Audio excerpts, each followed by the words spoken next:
Warning, this content is for entertainment and educational purposes only. All right, folks, Big Paul here today, and I've got a really good interview for you. This is with Ella, Scientific Snitch. She is all over Instagram right now, has all the bros in the Broverse all stirred up about her take on bulking being a waste of time for hypertrophy. She gives her reasons and thoughts on it, why it's beneficial not to bulk and to stay lean and to only run in a slight calorie surplus or not even a calorie surplus in the off season. She gives her thoughts and an interesting take on it. She's very intelligent. She has a lot of really good information if you want to understand the mechanisms behind hypertrophy, various science that applies to weightlifting and just science in general. Her content is great. Some of the best stuff I've seen in a while. Very creative, fantastic stuff. I am also going to do a follow-up video myself on my thoughts on bulking and cutting, and I'll give you my take on it probably here in the next week or so. I'll have it up, so keep an eye out for that.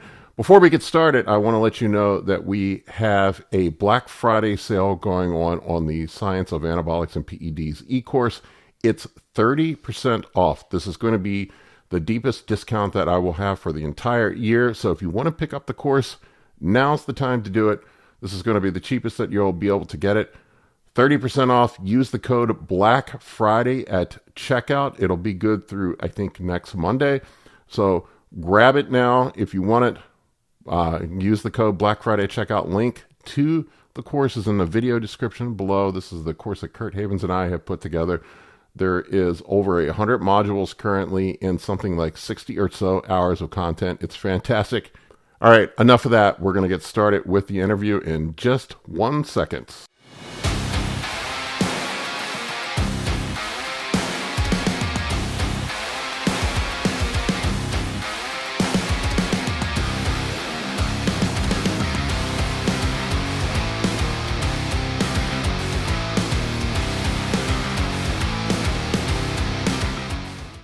I love your information that you're putting out. It's fantastic, busting up bro myths and actually putting real science out there. You had the entire Broverse stirred up with the whole you don't need a ton of calories to grow. You know, it's the calorie surplus thing that really got everybody stirred up. Yep, it was pretty true. I ended up making a video just to kind of clarify some of the things that I was saying because I felt like a lot of people just they hang on to one thing you say and they never like actually listen, which is interesting. You mean their surface level? Oh Yeah, that's a shocker. Why don't you go into detail a little bit about that? I'm curious to have a discussion about that and talk. I've said this before, and people always flip out when I talk about it. well, like the way that I like to think about it is the common bro myth is that maintenance calories is just maintaining your body weight. But the thing is that your body weight is consisting of water weight, of muscle Right. mass, of fat. So, like, if you're just referring to maintenance calories as maintaining your body weight, then eating too much salt is a calorie surplus because you're gaining body weight, and eating or drinking extremely, like, a lot of water and then losing all that water and being dehydrated would be a calorie deficit because you're losing body weight. And that doesn't make any sense. So if you go by that definition, but then you concede that drinking too little water or drinking a lot of like salty water is not body weight gain and is not a calorie surplus, then you will have to concede that it's either just referring to muscle gain or fat gain. And then if you can gain muscle, if you're also in a calorie deficit and losing body fat, aka a body recomp, you then have to concede that it's really just referring to body fat gain and body fat loss. Yeah, I mean, it's all about how the nutrition's being partitioned, right? I mean, it's I think guys also fail to recognize how little muscle protein synthesis actually happens on a daily basis. Like it's imperceivable amount. It's grams, right? I mean, like, it's the thing is that it's the training and any sort of like growth signaling. So, like, when you're talking like steroids or something, like those things are what's increasing growth, but you can't force extra calories to No. that process. Like you can't just make muscle cells go poof out of thin air. It's just not how it works. So like when Yeah. you start, it's like, yeah. Yeah, I mean that's always been my argument too. And most of the time, I get guys that'll argue with me about they'll eat a ton of fat, and then like I'm like, how is this contributing to muscle growth at all? Like, what is this? What impact is this having on muscle growth? And then they end up fat in their off seasons. Then they have to lose a ton of body fat to get in shape, and they end up losing muscle because they have to diet in such a hard calorie deficit, and then the net result is worse usually. Yeah, I mean, even though protein can go toward, like the excess of protein can go towards extra hair and nails, there's only oh so much protein that's going towards muscle growth. There's only oh so much fat. There's only oh so much carbs that are going towards your glycogen stores. In Right. fact, like we know glycogen stores only make up between like I believe it's like 2 to 5% of your muscle mass.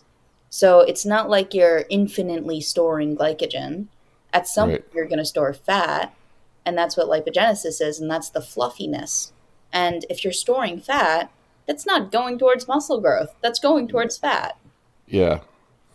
Yeah. I mean, it's just more work to get it off when it's Yeah. time to diet. Now, one thing I was going to ask you about, and I don't know the physiology behind it, but it does seem like, in my experience, just anecdotal experience, as guys get bigger, like these super big bodybuilders, like once you get up into super heavyweight open bodybuilding into the pro level, and I work with some guys that are large competitors, that they have an incredible ability to synthesize glycogen. Like I on my contest prep this year, I was eating 2,000 grams of carbs on my high days and was still getting leaner. It seems like, and I haven't seen any science or studies on it where it, and it's only on dudes that have reached a certain level, guys that are just massive. That Yes. seem, So that actually goes exactly with what I was just saying. Like if you have a crap ton of muscle mass, then that 1 to 5% might be like 25% of your body weight. Because if your yeah, muscle mass is like if you're carrying like 180 plus pounds of muscle, that is a lot of muscle mass to be carrying around. And 1 to 2% of that amount of muscle mass is quite a bit. So you're going yeah, to be carrying more glycogen just by the fact that you have more muscle. But that still doesn't take away the fact that there is a limit, even though oh yeah, it may be really, really, really high. yeah. And it seems like you can only usually when we plan out high days, we only do them like once a week or something like that, where we're filling out from a glycogen standpoint. But yeah, it's interesting because 185-pound beginner bodybuilding, if they tried to do what I am doing, they would just get fat. Yeah, and it's probably because most of those like 185-pound beginner bodybuilders or natural bodybuilders who are around that weight are only carrying like let's say 150 pounds of muscle. Because if we're talking about like or not even that, like 100 pounds of muscle, like if you're eliminating your organ weight, eliminating your bone weight, and then taking away all the essential fat off your body, you still don't have that much muscle at 185 pounds. Like at least compared to somebody who is a crazy heavy bodybuilder for open bodybuilding, taking grams of shit, it's it's incomparable, the amount of muscle mass difference. Yeah, and you see it like and it's as guys advance, you'll see like a big guy like Mr. Olympia this year, Samson Dauda, 6'1" on stage at 300 pounds. Big guys like that, it's like you almost have a free pass on food. Like I've hit the, we were talking about beforehand. I'm like 250 on stage is usually where I compete at, and I've hit the point where it doesn't really matter how much I eat. Like my appetite is the limiting factor at this point. I can't eat enough to even keep my weight on. Yeah, I mean that's the idea of like what happens when you build that much muscle because even at like just the basic level, even though muscle mass is not as more metabolically active than fat mass, it's still more metabolically active. So that's going to compound. Like at some point, you're going to have a really high appetite and or not a really high appetite, but a really high metabolism. And I think it's important to acknowledge that too. Like when I was talking about the whole bulking versus cutting thing, I wasn't talking about it as in like It was more so maintaining your body fat percentage. And I think that's where I Hmm. missed a lot of people, because it's not about increasing the amount of calories by a certain number. It's not about hitting Yep. a certain number of calories. It's just about maintaining your body fat percentage. It doesn't matter which way you do it. Yeah, and at the end of the day, I know it's kind of a bro way of doing it, but a lot of us that coach, we just look at the pictures. If I see you getting fatter, I'm going to pull the food back. Exactly. Or yeah, and getting fat is not productive. It isn't. And I was talking about this with Dr. Toddley. He invited me on a podcast. I Oh yeah, believe it's Dr. like a month Todd. ago. Yeah. And I was discussing about like the two main mechanisms of gaining fat. There, you've got adipogenesis and lipogenesis. Lipogenesis is a little less harmful because you're just making like body, like the actual fat cell bigger, and that would be like fat cell hypertrophy. But then you got adipogenesis, which is the problem, New and that's what cells. happens. Yeah, And you can't just kill cells; it just doesn't work like that. Your cells are gonna want to stay alive. liposuction. That's the only way you fix that. Yeah, but like bulking and cutting will do that to you. And I even noticed it myself as somebody who I'm technically genetically predisposed to be a higher body weight because of like my past. I was overweight. I did one bulk and cut because I allowed my boyfriend to convince me to. And it was so much harder to cut that down afterwards. And it was just, I guess you would see that more in natural lifters though. Yeah, yeah, and a lot of the with guys that are or competitors that are enhanced, a lot of the weight that you gain in the off season is just water weight from the manipulation of hormones. It's not actual body fat. This is the mineral and water retention that you have. But we I like to try to stay within striking distance. My kind of rule of thumb is if you for guys, if you can't see the outline of your abs, you've gotten too fat, and then we need to pull back. That's just a general bro rule of thumb that we use. Yeah, and that's a pretty good rule to have. Um, I can't really argue with it. I mean, if you're staying lean and you got like a healthy amount of body fat percentage, you're not only like reducing your risk for like insulin resistance, the adipogenesis, making it harder to cut back down, but it's just like it's overall healthier, especially when you're on grams of stuff. Yeah, and I'll see it. Usually, like my process is I'll try, after you've been pushing for a while, is to pull back and actually get lean at least once a year. Insulin sensitivity improves as you are leaner too. We know hormonally. I mean, you can speak to this, but there's less estrogen conversion of the testosterone that you're making because aromatase increases as you get fatter. Mhm. Just a better environment for growth as you're leaner. Yeah, and you also have less, and at least this is where I can really come in is intramyocellular fat is the one of the primary mechanisms that drives insulin resistance. And you'll even see this and I've worked with some type 2 diabetic muscle samples where when you compare them to lean healthy controls, they're yellow, like yellow with fat. That's crazy. So you've got your type 2 diabetic samples, which are like fat mixed with muscle to the point where it's difficult to get RNA out of the samples because they're just so fatty compared to like a lean healthy control where you got like very red pink samples that are completely muscle. It's like it's a night and day difference.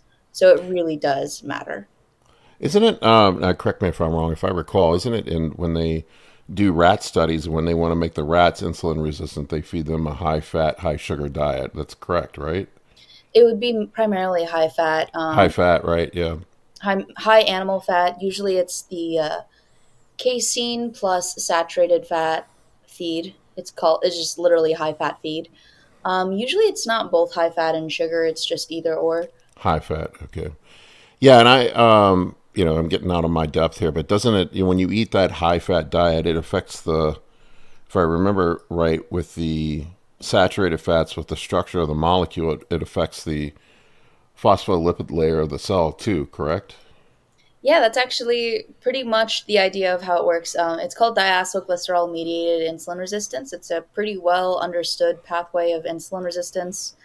Basically, what happens is you're modulating the lipids inside of the cell membrane, which makes it so that way IRS1, which is one of the primary, like, the mediating molecules in the metabolic insulin signaling pathway, basically gets phosphorylated and inhibits that entire metabolic signaling axis. So it is pretty significant. And the insulin receptor, if I recall correctly, is transmembranal, right? Yeah, it's a Or tyrosine kinase receptor.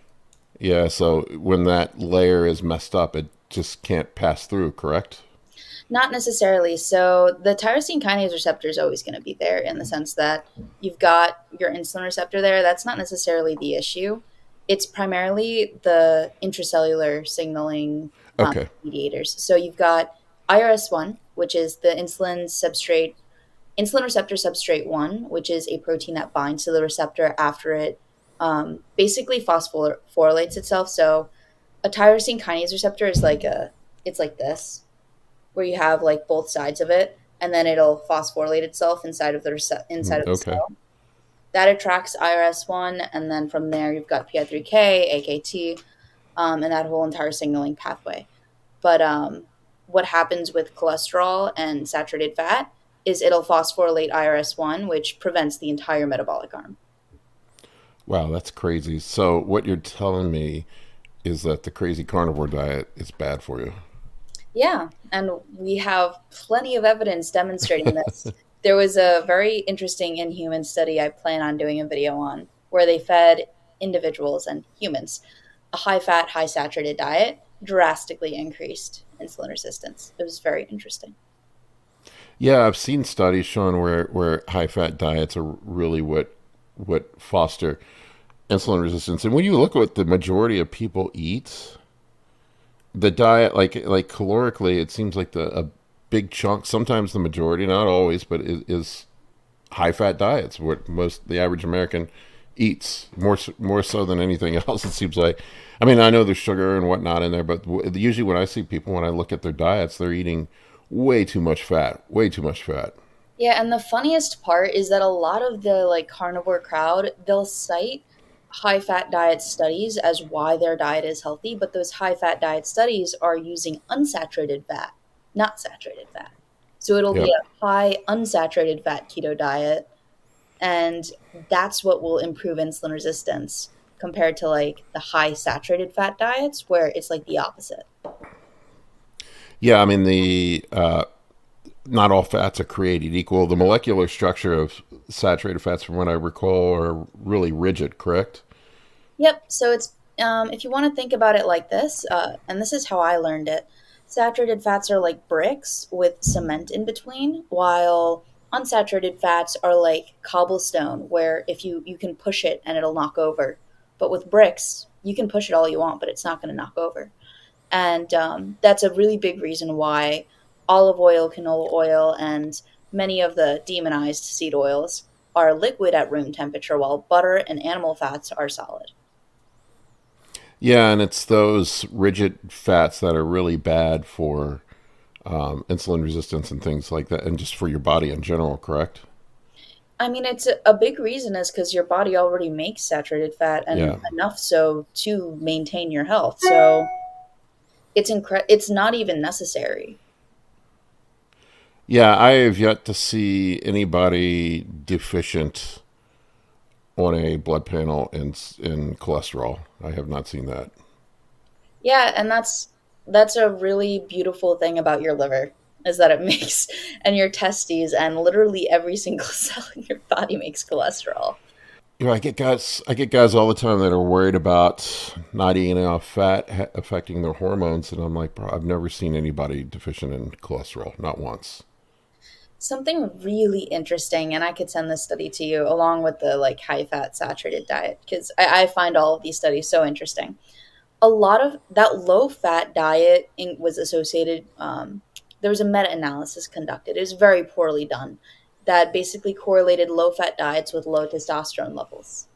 I'm sure you've probably heard it somewhere on the internet Hmm. space. But the interesting part is that not only were all of those studies correlational and mediocre in quality, but there was one other randomized control trial which found that when you take a low fat diet but you supplement it with the essential fatty acids like vitamin D, vitamin E, omega 3, omega 6, those individuals didn't have low testosterone anymore. That's interesting. Yeah. Yeah, yeah. I set up all my diets where I keep the saturated fats low and supplement in EFAs typically. Yeah. A lot of me personally, I'll use fish oil, I'll use flax oil. I'll eat some. I'll eat some walnuts and things like that, but even then, I keep it pretty low. It's not a ton. You don't need a ton. Yeah, you don't need a ton of fat. It's really just about getting your essential fats in because Yep. essential fats, like essential amino acids, you can't get from your Right. body. So you got to consume them. That's another thing. I saw you were pissing the vegans off today. That was. It's like I'm everybody, not sure what. I'm not sure which is worse, the vegans or the carnivore guys. They're both equally bad. yeah, they're both equally bad in my personal opinion. It's like, why can't we just promote a balanced diet? Like, that's my thing, is what is wrong with eating a little bit of both? And I had a conversation, or not really a conversation, but I got a comment about somebody like saying, it's really disingenuous of you to promote saturated fat and cholesterol. I'm like, but I'm not. It's funny how emotional people get about diet. It's like it's almost dogma with some people. They treat it like a religion. It is. It's like, it's so like, I just don't understand it. It's like a balanced diet is the best way to be. It's the way that we've literally evolved to be able to eat both plants and animals. So it just, yeah, I don't understand why people are so, they get their panties in a twist whenever you talk about how their diet is to one way or the other. Well, people are tribal. They like to be a part of a group and feel like they can. I feel like carnivore was the bro response to being a vegan. It's the opposite, the antithesis of being a vegan. It's their response to, hey, look at me. I'm eating a raw cow or eating a buffalo's testicle, and Ugh, yeah. And I guess like the only reason why I feel like carnivore might be slightly worse than vegan, and honestly, I don't like the vegan crowd either because they can be very toxic.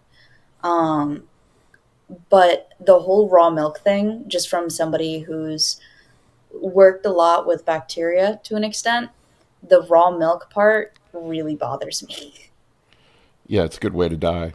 It's a really good, and it's a good way to spread antimicrobial resistance, and it just that's yeah, I'm okay. Yeah, there's a reason pasteurization was invented.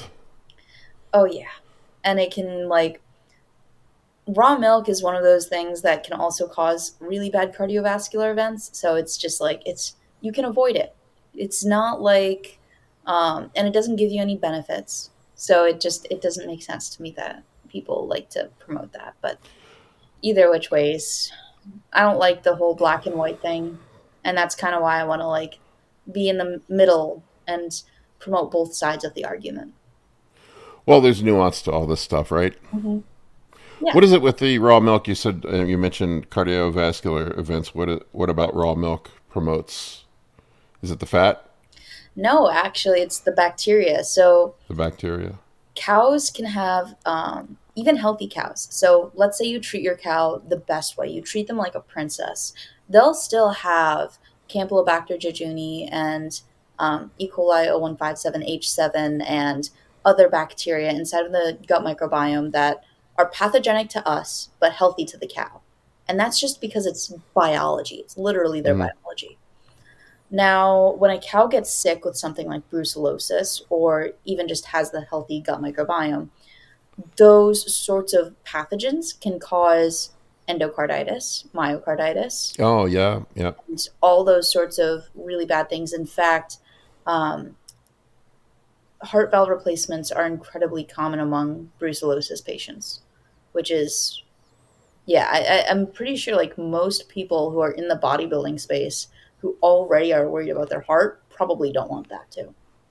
yeah. No, it's bad news. We're already doing stupid shit for our heart. the PEDs, the diets. Yeah, and that drives me nuts. Just the guys not paying attention to lipids. It just drives me nuts and thinking it's okay to run their lipids through the roof when they're on PEDs, when you're already going to have PEDs are already going to cause lipid skewing. Suppression of HDL is bad on some certain PEDs, mostly the oral PEDs, but and the guys just and then they'll eat a high fat diet on top of it. What's the worst sort of like heart issues you've seen in one of your clients?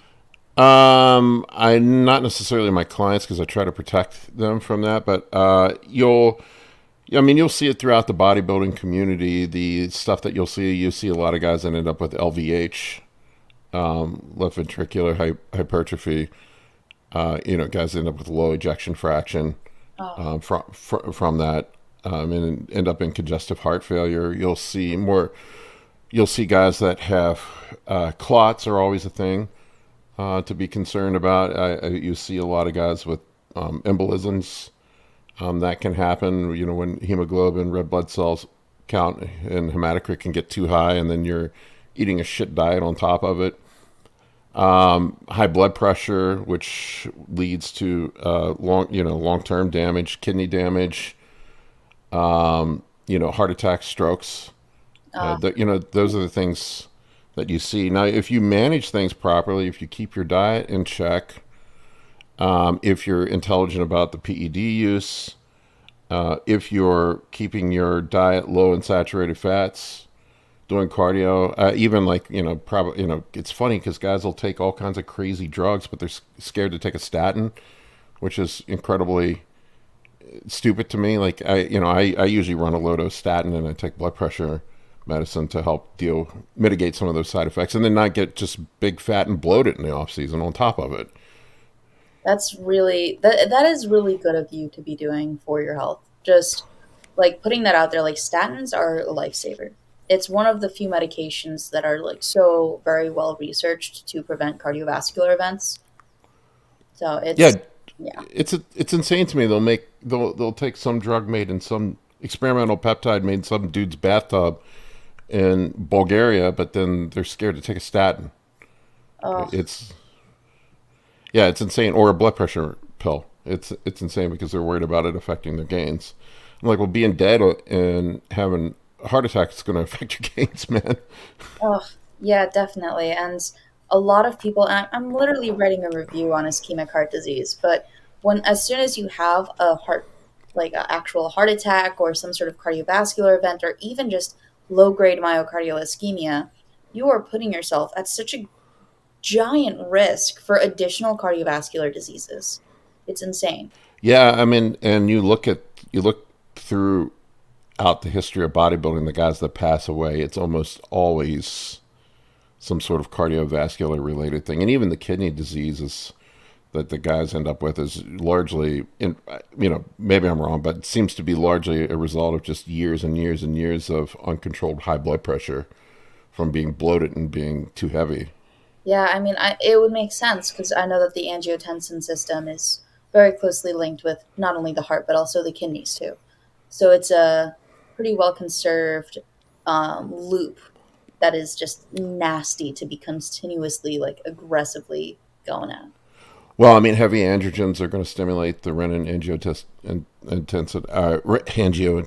aldosterone system, RAS system. We know that.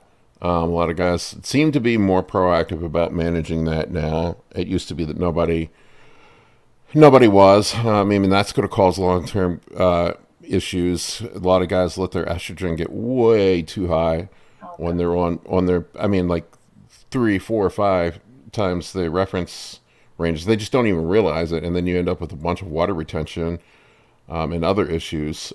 Can increase cancer risk, everything that goes along with that in men. And then the shitty diet on top of it, guys just get fat.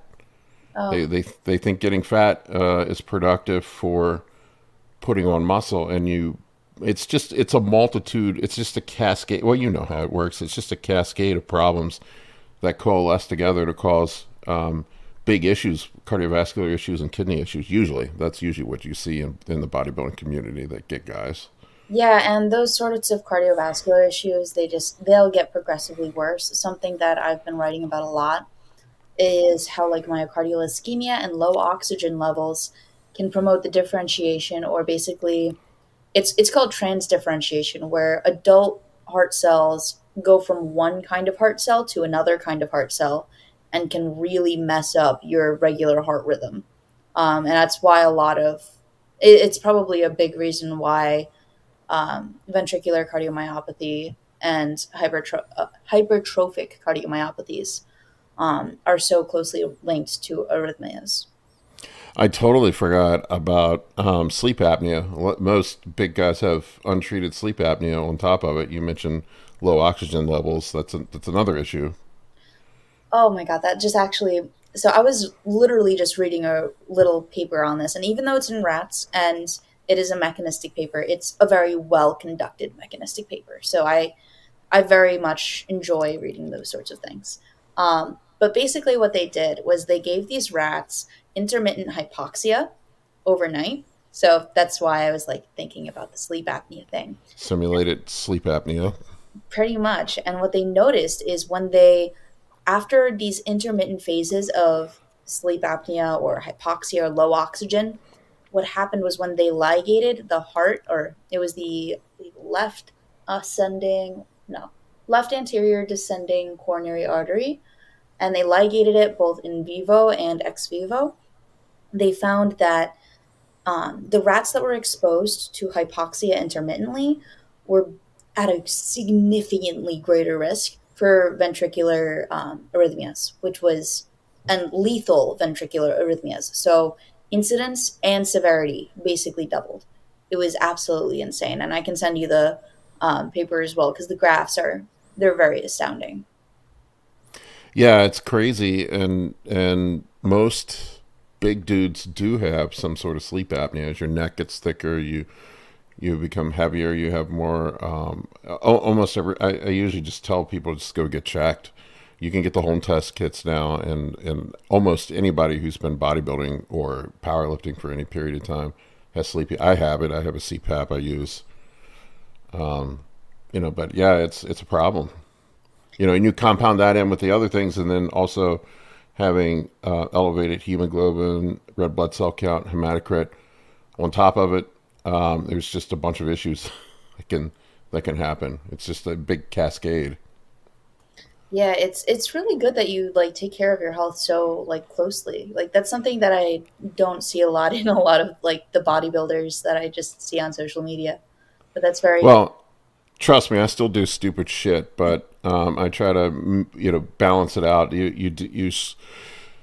Instead of having the gas pedal mashed down 365 days a year, you strategically do it and take some chances when you do it. But you can the way I look at it, it's sort of like racing a motorcycle 200 miles an hour around a racetrack. It is inherently dangerous, no matter how safely you do it. But you can mitigate some of that risk if you do things like wear a helmet and learn how to ride the bike and wear a tracksuit and things like that. And the same thing with bodybuilding. There are if you're going to do it, and this is why I try to get out there and talk to people about harm reduction. If you're going to do it, there is a more intelligent way, a safer way. There is no 100% safe way to do it. It's still inherently loaded with risk, but keeping mindful of those things definitely help. I mean, I feel like it's the same thing with any sort of profession or thing you go into. There's always going to be some sort of risk, whether it's even like at an office job, like being sedentary will drastically increase your risk for chronic disease. Um, Yep.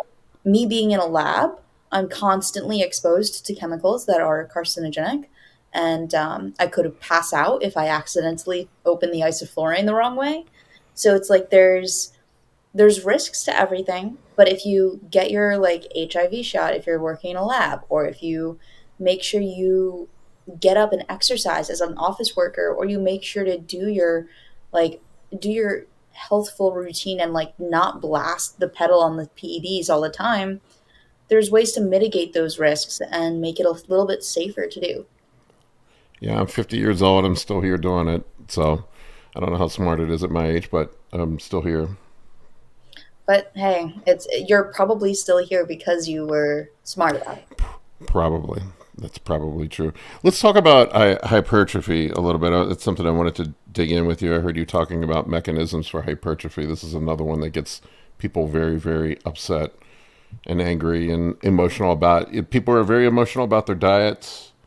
They're also very emotional about their training.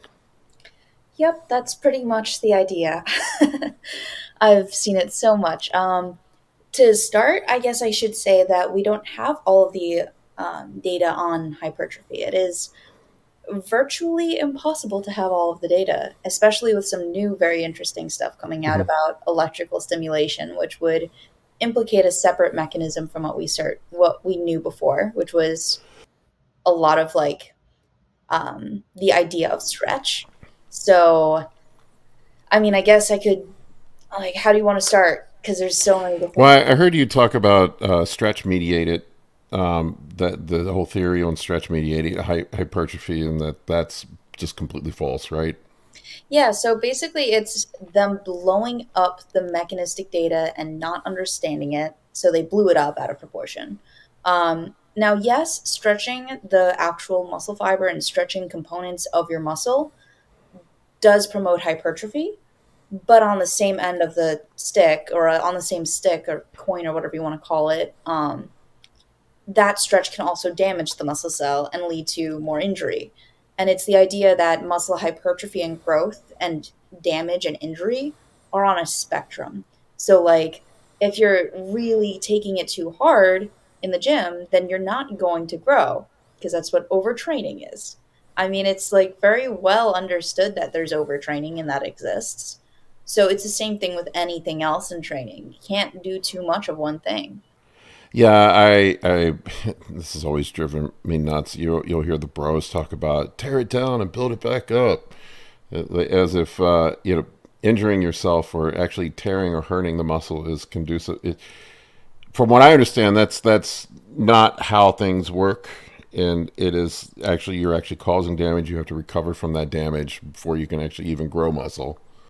Yeah, and something that I really enjoyed like listening to on the previous podcast you guys have done, or the podcast that I was mentioned in at least, um, the stretch mediated calcium channels. Oh my god, I love how cool they are.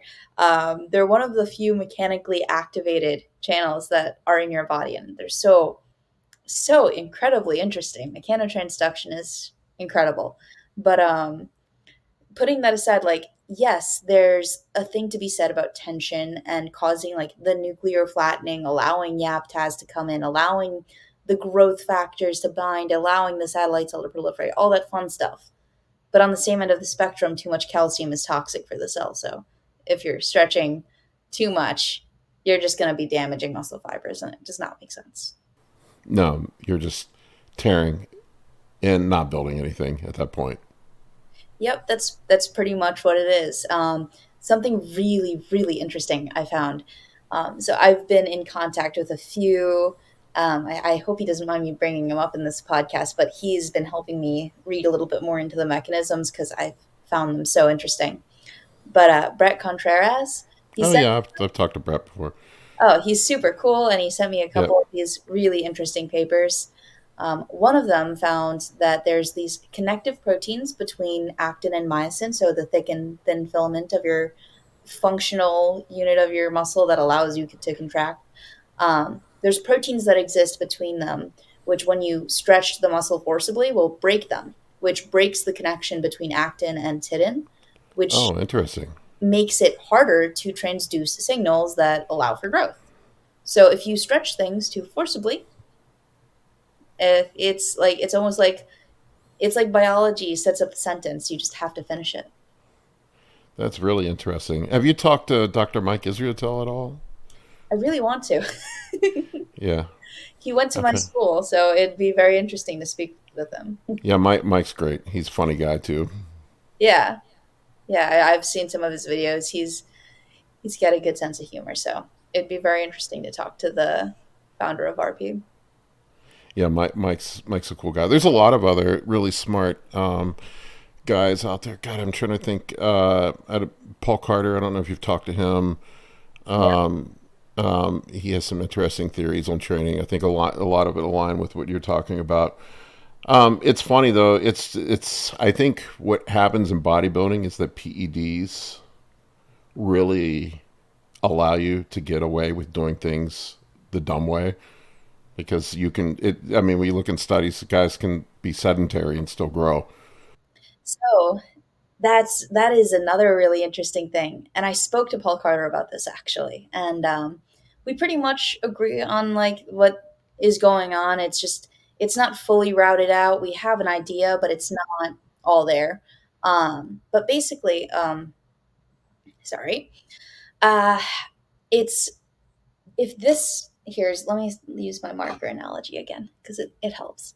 So let's say that this is mechanical tension. So this marker here is mechanical tension. It's this would be the training and this would be the growth.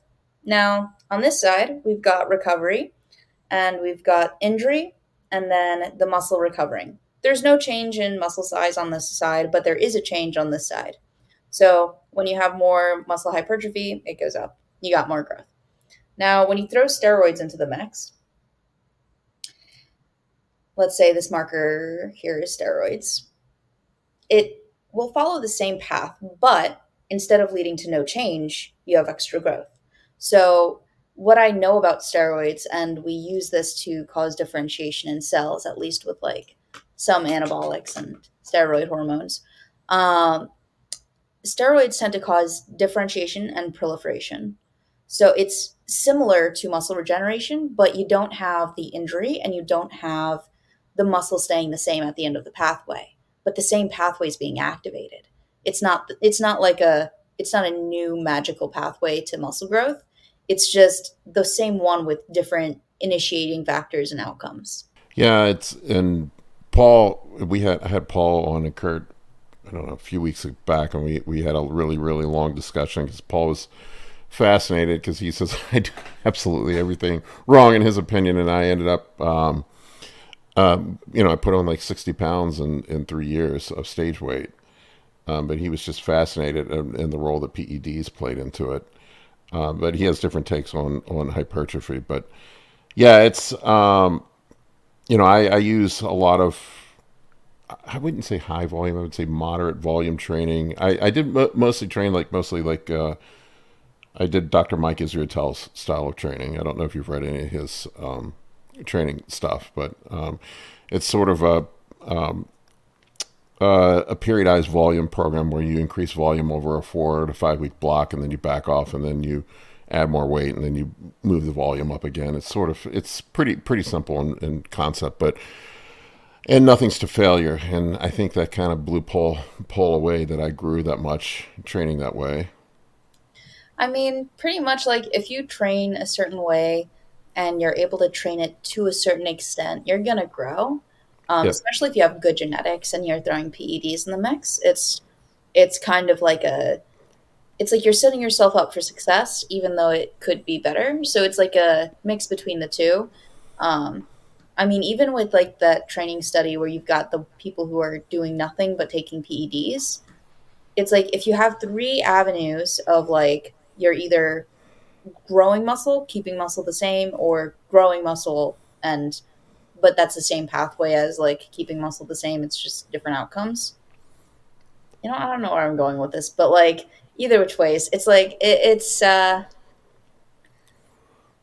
if you're setting yourself up for muscle growth, you're gonna grow. It's not like a on and off switch. You're just like you don't do Right. like one extra set and then your muscles go into balloon mode and shrink to non-existence. Yeah, I mean, so much of it is just like you were saying, genetics too. I mean, there's just some. I heard you talk about Nexzilla. I think you had a thing up about him talking about him having the myostatin, the genetic alteration in the myostatin gene, right? Yeah, there's a ton of small nucleotide polymorphisms, which are so interesting. Just to like briefly explain what that is, because I know people are probably wondering, it's just a switch between one and two nucleotide bases, and that's just like the basic building block of your DNA. So, like if you had a green nucleotide base, it'd be switched for a red. So that's the idea behind that. There was, I don't know if you found it or not. I think it was done back in the early 2000s. They tested a bunch of bodybuilders to see if they had the alteration in myostatin, and they found a bunch of elite bodybuilders did. I think it was Flex Wheeler back then. They found that had the genetic whatever the genetic alteration is. But it'd be interesting to see how, because some guys just seem like they just keep growing forever. Like they just don't fucking stop growing. And then other people, they hit an upper limit and they can't grow past a certain point. Yeah, it's a mixture between epigenetic markers, genetic markers. You've got your small little SNPs or single nucleotide polymorphisms, and then combine that with like being a hyper responder to gear, and it's a pretty crazy combination that you can have there for muscle growth. I, There's a lot.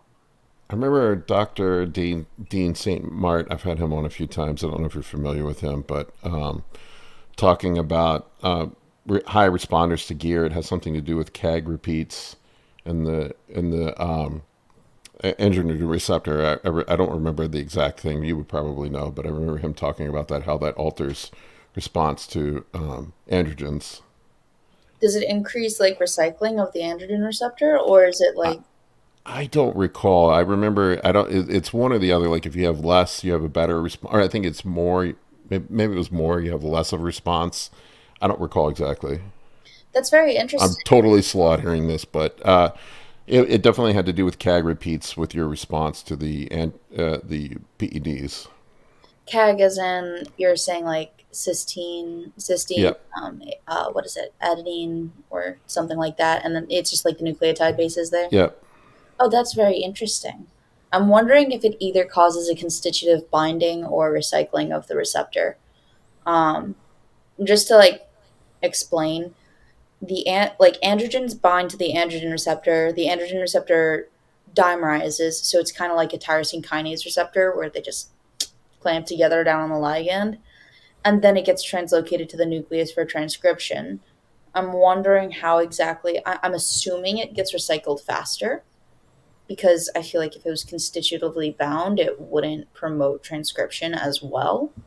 But beats me. I'd be very interested to speak to him. Yeah, I remember him talking about it. And then that's what him and Kurt. That's what Kurt researches. But it was interesting because there are some people that seem to be just complete non-responders to PEDs. They can take infinite amount of PEDs and they don't grow. And then other people that just take a small amount and then they blow up. I tend to be a hyper responder to stuff. It doesn't take much, and I balloon right back up. I mean, I think I would attribute non-responsiveness to the actual binding. So, like, for example, on a molecular level, if somebody has a mutation in their androgen receptor, and only their androgens can bind to the androgen receptor. If you take an exogenous androgen that was made in a lab, it's not made specifically for your genetic mutation. Ah, gotcha. So that's something that I've the only reason why I think that could be a really big contributing factor is because I've seen it in mice where you'll knock down a gene. If you knock it down, and you genetically modify the actual mouse before it's born, it'll adapt to that genetic modification and work in a different way than if you were to knock it down after the mouse was already mature. Interesting. But PEDs, the response to PEDs is pretty wild. Like you'll see it from, and then there's some people that just it doesn't matter what you do, they just don't grow. It's there are outliers. I'd say most people are, from what I've seen, just from practical experience, I've trained hundreds of people over the years. Most people sit somewhere in the middle. The genetics are a wild thing. It's the same thing like with fat loss too. Like I've seen some people, everybody can get lean, but there's just some people that get that just chiseled paper thin skin lean that some people can't get. It doesn't matter how hard you diet them, they just will not get that. Yeah, I'd be curious if there's any like mutations in collagen forming genes in your skin that would make that more exaggerated, especially like the thin skin sort of thing. I could see like collagen and extracellular matrix coating genes being involved in that. That would be interesting to do like a little transcriptomic on. That would be fun. Yeah, because bodybuilding is not just the ability to get big; it's also the ability to get big and lean, both. Which is, you kind of have to win the genetic lottery to have both. Oh yeah, there's a ton of genetics that are involved in either losing or gaining weight, and it's the obesity genetics are insane. I spent a good amount of time in an obesity lab, and it was pretty fascinating, like being able to see that. Yeah, I see it with some people. I feel terrible, like they have to suffer to lose weight, and then meanwhile I'm over here eating 3,500, 4,000 calories on a diet and just losing 2, 3 pounds a week. And it's like, yeah, I don't even have to try to lose weight. it's it's it's wild, the differences that you'll see. Now I know most people lie in the middle somewhere, but there are outliers. They're on both ends. I have some people that just can. I've seen this too, where you have some people that are just super thin, and you can feed them unreal amounts of food. They can take all the PEDs they want, and they just never grow. Yeah, I They mean they that's the normal curve. It's like you got the common people in the middle, and then yeah. everybody else. I Yeah. wanted to talk about protein too. I feel like most bodybuilders vastly overeat protein. They eat way too much protein, more than what they need, because there's really not that much protein synthesis that actually goes on when you're growing muscle from day to day. Like the whole thing, like it seems like people are backing off of it now, but the whole thing, like eating 400 or 500 grams of protein a day, just seems entirely unnecessary to me. Like that's what I see your eyes already. I'm sorry. I thought like 200 grams or like maybe like 1 gram per pound of body weight. I wouldn't have imagined. Like I was about to say, like you can kind of get away with eating above 1 gram per pound of body weight if you want, just for like taste. Like, look, man, I love whey protein powder. I love steak. I love meat. Um, that sounded wrong. But I love protein. So I have like what 160 grams of protein and I weigh 125. So it's like if you eat extra protein, it's not really going to negatively impact you, but you don't have to. With that being said, 400 grams of protein is quite a bit. Well, you hear it, there was a bro logic, and it still exists in the high ranks of bodybuilding, where you eat 2 grams per pound of body weight, and when you're a 250, 300 pound bodybuilder, you're eating 500, 600 grams of protein in the off season. Literally, guys eating 12 ounces of meat 6 times a day, doing that kind of diet. Yeah, it's crazy. That's so insane. Yeah, I could never imagine doing that. Personally, I could never imagine. Like even if I was that heavy, I would stick it to like 1 gram because I'm just that heavy. Um, yeah, you don't need to eat a crazy amount of protein to build muscle. With that being said, eating a lot of protein can also just be tasty. So, Yeah, no, it's good. What the thing that gets me is, you see a lot of bodybuilders with distended guts, and we could argue the reasons why they have distended guts. But and you see a lot of guys with diastasis, and I think a lot of it just comes from overeating. oh yeah, that I could imagine that being a cause of that. Like you really don't need to overeat to stimulate muscle. You don't need to overeat protein to stimulate muscle protein synthesis. Overeating fat, overeating protein, overeating carbs, don't need to do any of that. If it like, I mean, it even says it in the word overeat. If you're overeating, that's more than what your body needs. So it's like Yeah, I mean, there is a certain point you do have to have, like we talked about. You get to a certain size, you need more food just to keep the metabolism keep up with the metabolism. But yeah, I think a lot of guys just vastly overeat, and then they end up with. You'll see it. Another chronic problem that happens in bodybuilders as they age, if you're going to get into this, follow this community, is a lot of people end up with serious stomach issues, serious gut issues, mass, IBS, acid reflux, all sorts of problems with gut issues, and it's probably a combination of the drugs and the overeating that they do. uh acid reflux is yeah. That would definitely be a big issue and if I were to say like one thing to discourage people away from doing that is that acid reflux can drastically increase your risk for esophageal cancer, which will make it even harder for you to maintain size. So try not to overeat that badly. I know personally of two people that have died from esophageal cancer. Oh, I'm so sorry. Yeah, it's a terrible way to go too. Not a good way to go. Yeah, that's another thing too. A lot of guys end up with hiatal hernias too from lifting, and then you get acid up in your stomach from that, or up in your throat from that. There's all sorts of issues, but I does seem to be now that guys are being more reasonable with what they eat and have gotten the big gut issues under control. But everybody used to blame growth hormone, and it doesn't seem to be growth hormone was the issue. It was more of the overeating. It was probably some of it's probably visceral fat accumulation from insulin resistance, from hammering growth hormone, and it's indirectly a result of the growth hormone. It would be my guess, and taking insulin and things like that. Yeah, I could definitely imagine that. I also find it very funny how people seem to think that insulin is the most anabolic thing on the block, which is a little bit comical to me considering it's mostly a metabolic hormone, but that's another story. Yeah, and I think the whole insulin thing, I've messed around with it, but really it's not directly anabolic. We know that, right? And I think the reason why it ended up in the sport is because guys were just eating so much food. You have to have insulin just to even deal with it. Yeah, and at that point it's like it's just about regulating food intake because as you said, it's like overeating is not healthy.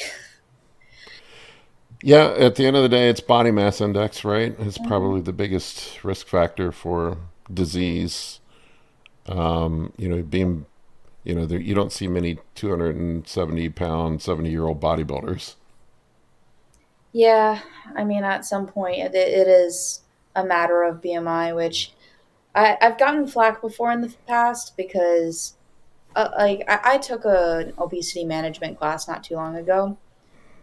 Yes, BMI does not work for a lot of athletes just because of muscle mass, and muscle mass is not necessarily like it's not really accounted for in BMI. But with that being said, the way that health practitioners have been using BMI nowadays is like using BMI alongside looking at the person and waist circumference. Hmm. And like at some point, no matter how much muscle you have, too much weight is still a bad thing. Too much of anything's bad. Your heart still has to work to pump the blood around all of that, right? Mm-hmm. Yeah. Well, I appreciate you coming on. I got to wrap this up. This was great information. Where can people find you? You can find me on Instagram, YouTube, TikTok for Scientific Snitch. And she's a great follow, folks. You got to go check her out. Her stuff is fantastic. Thank you for coming on, Ella. I appreciate it. Thank you for having me.